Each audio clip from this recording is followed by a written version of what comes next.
tardes. Hoy tenemos con nosotros una segunda parte del programa de la semana pasada. No podía ser de otra forma. El Julio Molina Font, la semana pasada, nos habló de los 3 libros que tiene escritos sobre lo que él llama, muy acertadamente, la pequeña historia de Cádiz. Costumbres, sitios, lugares, sucesos, cómo era el Cádiz de los 50, de los 40, de los 60, de los 70. Es un programa entrañable y se nos quedó corto. Yo creo que los gaditanos van a disfrutar de nuevo con esta segunda parte que conmueve, que apela a la memoria y a los recuerdos de todos nosotros. Julio, muchas gracias de nuevo por estar aquí con nosotros. Nada, es un placer estar siempre al servicio de que el gaditano conozca su historia pequeña. La historia grande también hay otras personas que se dedican a difundirla, pero la historia pequeña, ahí estoy yo como paladín para poder defender esta historia pequeña que tenemos aquí en Cádiz. Sí, porque si no se hubiera perdido, la verdad. Julio, tenemos aquí anunciando tus 2 últimos libros. Así Serían el Cádiz en claroscuro y la pequeña historia de la isla de San Fernando, que salió el año pasado por esta fecha. Salió a la venta con bastante éxito allí en San Fernando en la isla, también, sí. ¿no? Este es posterior, entonces, el de Cádiz. El de Cádiz claroscuro es de este año. Vale. Ha aparecido en el mes de noviembre. Se presentó el día 22 de noviembre en la Asociación de la Prensa, que por cierto, lo digo aquí, mi agradecimiento a la Asociación de la Prensa porque siempre están abiertos para mis presentaciones. Ya no es una, sino son muchas presentaciones que he hecho yo allí de mis libros, empezando por el primero, que fue el de Los Molinos de Marea, que allí fue donde se presentó también, ¿no?, en la Asociación de la Prensa, y desde aquí, doy las gracias por esa atención que tienen conmigo. Las portadas muy bonitas, una, la de las Mayoret, que tengo el libro, que realmente es espectacular, ¿no?, la belleza de la portada y de las chicas en este caso. Y de los recuerdos que nos traen. Y de los recuerdos que nos traen. Y en el caso de San Fernando... La de San Fernando es una escena de un despesque, en una salina de San Fernando, donde se ven todas las, en la fotografía están representadas todas las clases sociales de la isla de aquella época. Estaban los propietarios de la... Ahí las tenemos. Ahí están los mariscadores, los pescadores sacando ya la red, el chinchorro para sacar ya el pescado fuera de la poza. Se ven también los propietarios de la salina, se ven también el personal de servicio, la señora, los niños, se ve también el hormiguilla sujetando el borrico típico de la salina. Sí. Se ven allí, se puede ver todas las clases sociales de San Fernando. Decir que a los niños que llevaban arreaban a los borricos les llamaban hormiguillas. Los hormiguillas. Los hormiguillas, porque parecían unas hormigas, porque eran unas reatas, digamos, de borricos, sí, que iban por las huertas de afuera y esto de la salina, y parecían hormigas. Parecían hormigas. Claro, lo que hacían los niños era arrear al borrico. Sí. Y después había uno que era el porteador, que era el jefe, digamos, que era ya uno más mayor, pero empezaban en las categorías, digamos, en la salina, sí, el más bajo era el niño, que era la hormiguilla, ¿no? De ahí estaba el sota, el capataz, el montonero que hacía los montones de sal, había varios tipos de profesiones dentro de la salina, ¿no? La portada no puede ser más isleña. La portada es que representa prácticamente lo que es un día de despesque en una salina de aquí de San Fernando. Bueno, Julio, el otro día nos habíamos quedado, estuvimos hablando al final de los grupos de Cádiz, estuvimos hablando de la música pop, no sé si hablamos algo del Cortijo, los Rosales, hablamos de los Simun, de la avanzada que estaba, de los Abunay, los Shades, en fin. Más la orquesta, que ya un poquito más, digamos, para música de baile, que eran los... Antonio Tizón, ¿no? los Tony Zonti. De Tony Zonti viene de Tizón, de Antonio Tizón. Vale. Y estaba también la Julita y sus muchachos, Sí. estaba también la orquesta Casablanca, la orquesta había una que se desmembró que era Casi Banca, o sea, que había varios muchísimos grupos. Varios Además, grupos. recuerdo que había concursos en el cine gaditano. Y en el Falla había concursos que venían pues Se grupos llenaba. de Puerto, grupos de San Fernando, Exacto. venían los Bluesos Noirs de San Fernando, Sí. venían los Tecas, creo que eran los Tecas, que eran de Jerez, o sea, que venían varios grupos, ¿no? Sí. En aquella época, ¿no? Y luego había una calle, era un poco el centro de la modernidad del pop y todo eso, que era la Enrique de las Marinas, donde estaba el Pipe. El Pipe, bueno, el Pipe fue el primer, digamos, de Club. los primeros Discoteca, pero muy sí, discoteca. con su jaula, su gogó. Discoteca pub, ¿no? Sí, discoteca pub. Que vamos, que es donde empezaron los Simus y donde empezaron esta gente. Después estaba el Pavo Loco. Bueno, ya ese, digamos, yo lo metería en otra categoría, ¿no? ¿Sí? Porque el Pavo Loco, el Cucudrulu, el Rancho Jaco. El Rancho Jaco en la Plaza Vina. Una oscuridad. Claro. Y las parejas. Vamos, entraba allí uno, mis amigos decían que no pagaban a sevillanas. Es que lo que pasa es que cuando tú entrabas, venía de la calle y aquello tan oscuro, con las luces coloradas, pues entonces, pero claro, era preciso aquella oscuridad para el amartelamiento. El amartelamiento, ¿no? Era lo que en realidad se buscaba. Bueno, y no digamos nada, la parrilla de San Remo, y la otra parrilla, la de allí de Europlaya, ¿cómo se llamaba? La de Europlaya, ya no me acuerdo yo cómo se llamaba. Sí, hombre, eso era todo destinado a lo mismo. Exactamente. Pagabas una cantidad, te tomabas una consumición.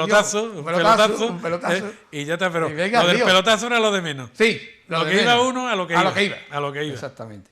Y luego era el acercamiento más que te permitía ya después del grado del cine. Sí, ya pasaba uno a la parrilla. Al Pavo Loco. Exactamente.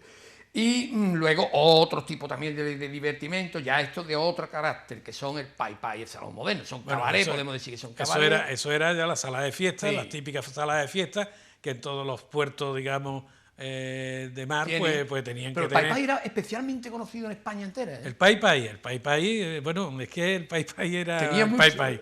Y el Salón Moderno, pues en la calle San Juan. Yo tengo una anécdota que cuento en uno de mis libros, que eso me pasó a mí directamente. Era muy estrecho, ¿no? Sí, bueno, tenía una puerta por el Campo Sur y otra que entra a San Juan. Y me acuerdo una vez que fuimos a una despedida de un compañero que cogió una plaza de anestesista en el hospital de Jerez y le dimos un homenaje. Y fue el homenaje en el hotel San Francisco, el Francis París. Sí. No en el Hotel San Francisco, sino en el Francis París, en la Plaza San Francisco. Y de allí, pues, tú sabes lo que pasa. ¿A dónde vamos? Vamos al Salón Moderno. Bueno, y fuimos allí cerca de... Todos para allá, ¿no? 30 o 35 fuimos allí. ¿Por qué? Porque se podía aparcar muy bien en el Campo Sur. Y entonces entramos por una puertecita que tenía el Salón Moderno, que fue la primera vez y la única vez que estuve yo allí. Que no es por nada, sino porque fue verdad, ¿no? Porque fue la primera y la única vez que entré yo allí. Y entramos por una puertecita que daba por el Campo Sur, que tenía una escalera a caracol. Sí. Entonces entramos de uno en uno. Sí. Entonces cuando empezamos a llegar, llegaron los primeros, vieron que en la sala de fiestas no había nadie. No había ambiente. No había ambiente. Bueno, estaban los músicos sentados, sin tocar, estaban las chicas. Las chicas de Arterne estaban por allí. Había un mariquita también entre ellos, y cuando lo vieron entrar, empezaron ya la música a tocar. Y entonces los que iban primero dicen, sigue para la puerta de la casa de control, sigue para la puerta, que aquí no hay nada, que nos vamos. Y empezamos a pasar de uno en uno. Cruzar. Y salió el mariquita y dijo, ay, joven, ¿esto qué es? ¿Un cabaret o un paso de peatones? La salida típica de la gente de Cádiz, ¿no? Oh. Bueno, vamos a ver, yo tenía aquí ahora apuntado un sitio que está un poco es como una leyenda, ¿no? Entre los gaditanos, sobre todo de nuestra generación, ¿no? Yo creo que los chavales jóvenes hablan menos de él, pero es las cuevas de María Moco. Las cuevas de María Moco. Las cuevas de María Moco. Las cuevas de María Moco, ahí hay un chaval, Guillermo, que es un experto en las cuevas de María Moco. Pero las cuevas de María Moco son unas contraminas que están en la parte, digamos, de la muralla de la Puerta de Tierra hacia los glacis. Sí. Y llegan prácticamente hasta hasta la esquina de la calle Santa Cruz de Tenerife, por allí. A partir del Cruz de Tenerife, si se va de noche, se ve la cuesta que hace ya hacia la playa. Exactamente. O sea, porque hay un repecho, digamos, sí. Llegando a las murallas, hay un repecho que no estaban los glacis. Y bueno, pues todo eso está subterráneo. Por galerías, ¿no? Por galerías. Estas galerías lo que hacían es que en el fondo de la galería había un hornillo que le llamaban, que ahí donde ponían la pólvora y ponían la metralla y ponían todo. En el caso hipotético, porque nunca ocurrió, que el enemigo, una invasión o algo, el enemigo se acercara a las murallas, ellos se metían por él, le prendían fuego, y entonces lo que hacían es que en la vanguardia, digamos, y en la retaguardia del ejército invasor, salían volando, porque claro, explotaban, ¿no? Claro. También eran para sitios de evacuación rápida del personal militar y estas cosas. Y estaban, digamos, en forma de estrella, salían desde... Entraba por el casco antiguo también, ¿no? Las del casco antiguo es otro tipo de subterráneos, son mucho más antiguos. Vale. Estos son del siglo XVII, XVIII, sobre todo del XVII, son las contraminas que hay son varias galerías. Yo entré en una de ellas, entré por la parte de Santa María del Mar. Que había allí, yo recuerdo aquella entrada. Y salía por la donde estación, está... ¿no? Bueno, se podía, pero esas que yo digo, salimos por allí, por cerca de la gasolinera, porque ya no nos atrevimos a seguir porque vimos allí un boquete y por allí... Pero vamos, estoy hablando que yo no era un niño cuando me fui allí a Santa María del Mar a vivir, ¿no? Sí. El año 50 y tanto, ¿no? Vale. Bueno, y hubo muchos sucesos a lo largo de la historia de todos estos años, ¿no? Nosotros tenemos poco tiempo, entonces yo he sacado 3 de ellos. Uno, el famoso buitre, que se aposentó en el monumento a las Cortes, ¿no? Vinieron dos, pero primero uno de ellos, y entonces circuló una leyenda no, circuló unas noticias falsas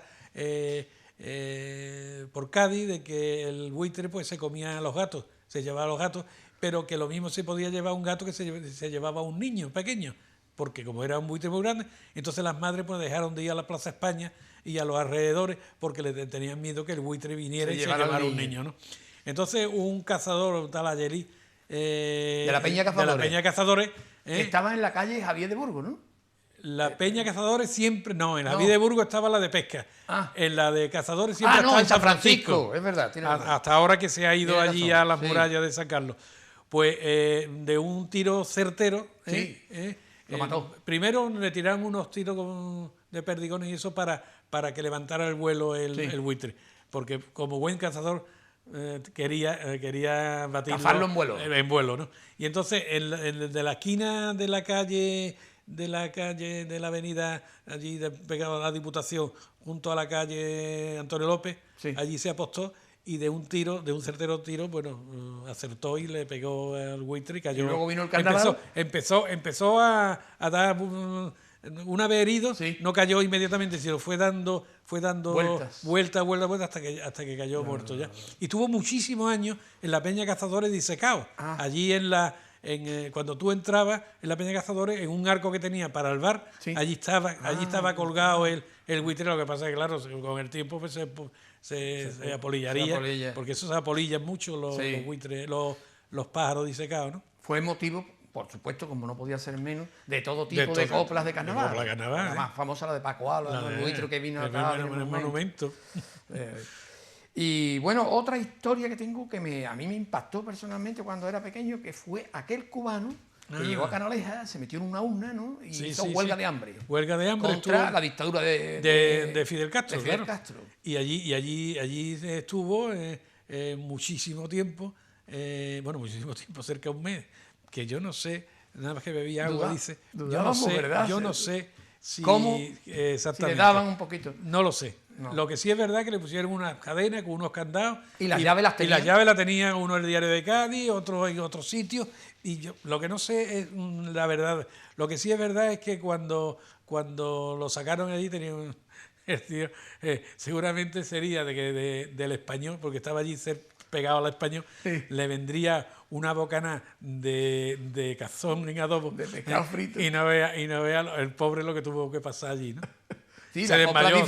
Y en San Fernando ¿Cómo era la copla? Y en San Fernando se le acabaron todos los pesares, se tiró bocajarro en un lebrillo de bien pesares. Eso era genial.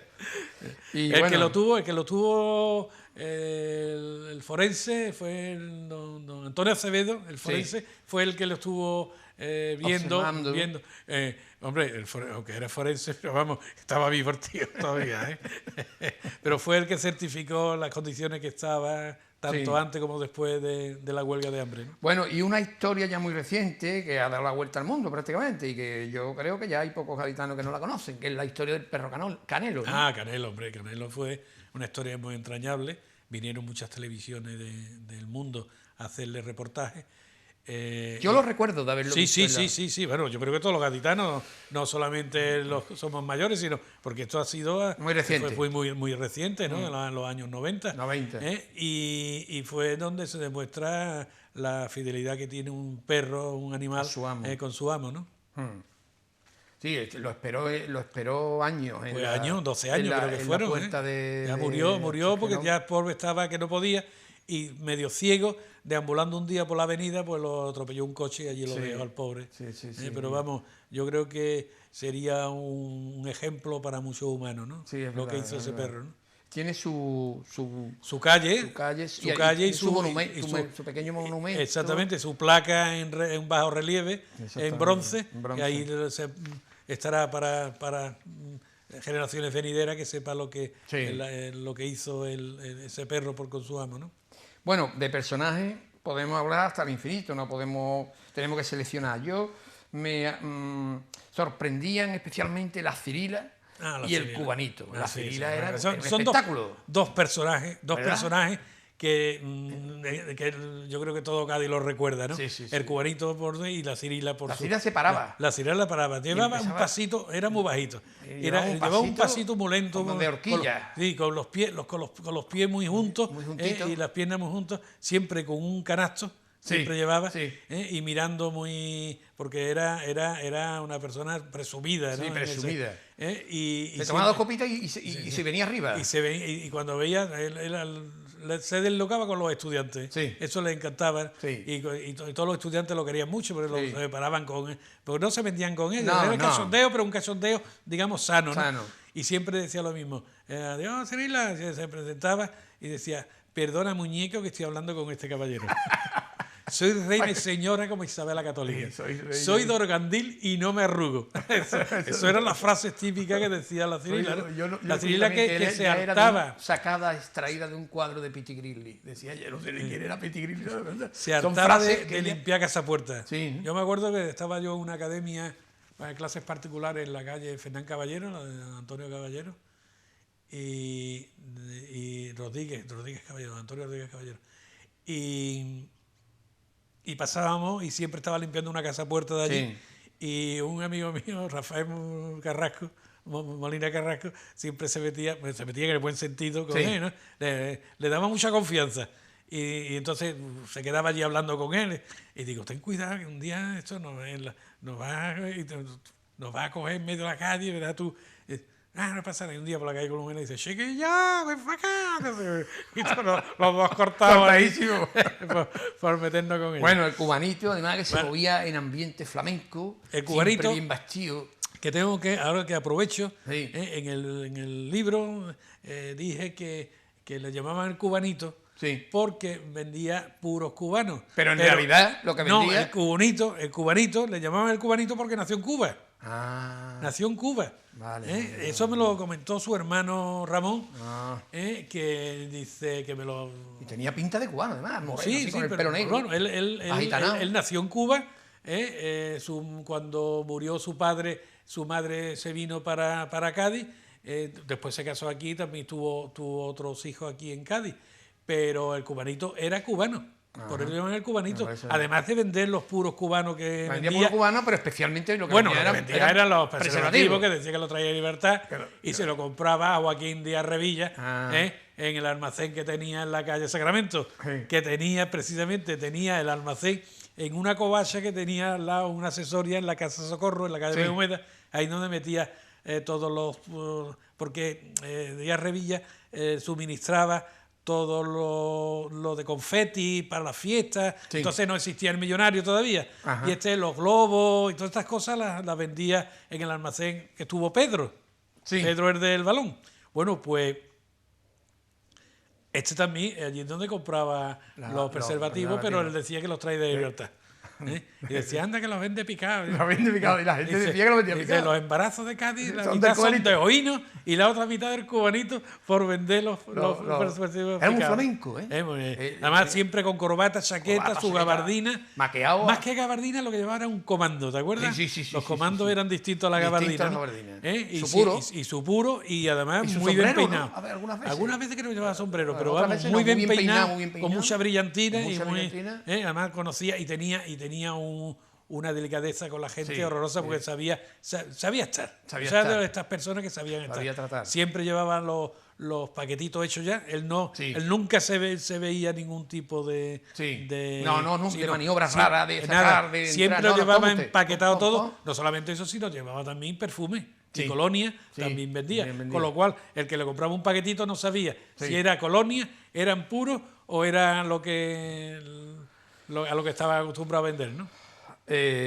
Bueno, pues te propongo seguir. Nos faltan 4 minutitos de algunos locales. Por ejemplo, yo me hacía mucha gracia Cerón por una cosa. Porque llegó un momento en que, no sé si tú sabes esto, o a lo mejor lo has puesto en tu libro y yo se No me ha lo sé. pasado. Ponía el local que estaba enfrente, me parece que era la relojería alemana, me parece que era, no. El que estaba enfrente era... Frente por frente, después fue la relojería alemana, pero la relojería alemana empezó en la calle Ancha. Ah, bueno, un local que había enfrente, recuerdo haber visto yo un cartel que ponía, no sabemos el horario de apertura y cierre de Cerón, porque por lo visto Todo el mundo le preguntaba. llegaba, le preguntaba. Allí estaba también Molina.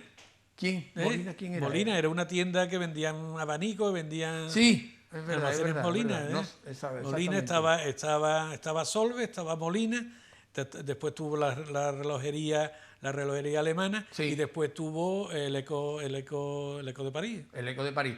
Un local muy gracioso era el Dubois.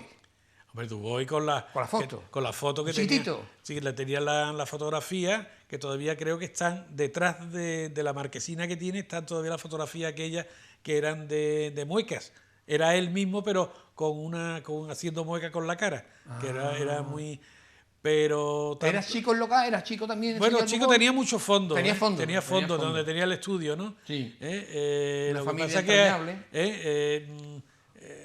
Aquello duró bastante, ¿eh? Sí, hace un año o 2 años que ha cerrado, ¿no? Y que Eduardo, su hijo, pues tiene que tener una colección de negativos impresionantes. De la historia de Cádiz. Además de aquellos que se partieron cuando la explosión, que creo que se le partió mucho, porque entonces los clichés eran de cristal, eran placas de cristal, y se partieron muchísimas placas, según me dijo un día, pero que tiene que tener mucho. Y fue el inventor, no él, sino el abuelo, el que inventó lo de la fotografía pulga.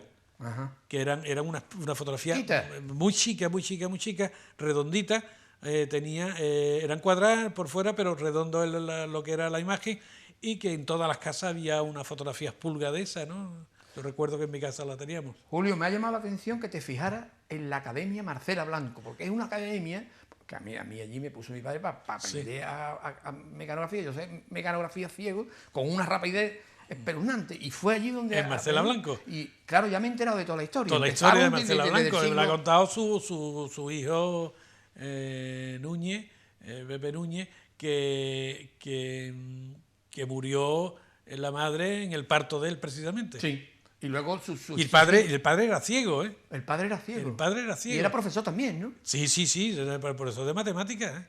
Vamos, yo creo que sigue todavía, ¿no? O sea, la academia sigue y la regenta una nieta de doña Marcela, ¿eh? Y hay una escuela creo que en Guatemala o algo de Marcela, con el nombre de Marcela Blanco, porque le regalaron todas las máquinas antiguas de la academia, se las regalaron a esta ONG que montó allí creo que en Guatemala.